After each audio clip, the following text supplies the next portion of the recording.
Mula sa number 1, Smart Dishwashing Paste. Ang galing-galing mo! Smart dishwashing paste ko. Pritong ulam na masebo, plato o kaldero. Tanggaling for everyday. Ganyan pag Smart ang dishwashing paste. May double tanggaling formula. Tanggal galing ang sebo at bakterya. Bahid para walang bahid, linis fantastic sa metal at plastic. Number 1 ko to! Tanggaling-galing mo! Smart dishwashing paste. Heavy duty linis bawat pahid. Smart Dishwashing Paste, manufactured by ACS Manufacturing Corporation. ISO certified, world-class quality. ACS. Pagbasa sa Aklat ng Kawikaan, Kabanata 10, Talata 1 hanggang 32.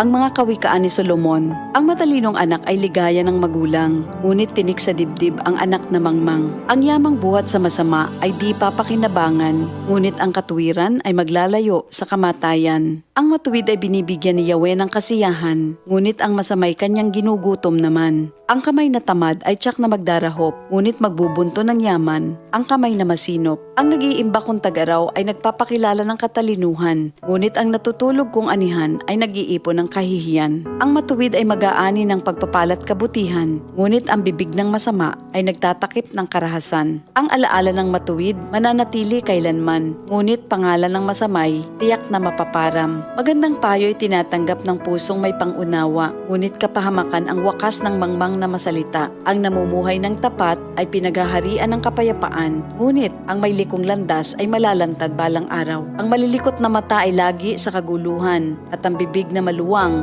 hahantong sa kapahamakan. Ang bibig ng matuwid ay bukal ng buhay, ngunit labi ng masama ay nagtatakip ng karahasan. Sa hari-saring kaguluhan ang bunga ng kapuotan, ngunit ang pag-ibig ay pumapawi sa lahat ng kasalanan. Sa labi ng may unawa matatagpuan ang karunungan, ngunit sa likod ng isang mangmang, pamalo ang kailangan. Ang taong matalino'y nag-iimpok ng karunungan, ngunit ang salita ng mangmang ay nagdadala ng kapahamakan. Ang kayamanan ng mayamay matibay niyang tanggulan, ngunit ang kahirapan ng yagit ay kanyang kapahamakan. Ang kinikita ng matuwid ay nagbibigay buhay, ngunit ang sama-sama winawalda sa kasamaan. Ang nakikinig sa payo ay nasa daan ng buhay, ngunit ang ayaw sumunod ay tungo sa pagkaligaw. Ang nagtatanim ng puot ay puno ng kasinungalingan. Ang naninira sa kanyang kapwa ay isang taong mangmang. Ang taong masalita ay malapit sa pagkakasala, ngunit nagpipigil ng dila ay dunong ang pakilala. Ang dila ng matuwid ay tulad ng pilak na mahalaga, ngunit ang puso ng mangmang ay basura ang kagaya. Ang labi ng matuwid sa marami ay pakinabang, ngunit ang mangmang ay namamatay ng walang karunungan.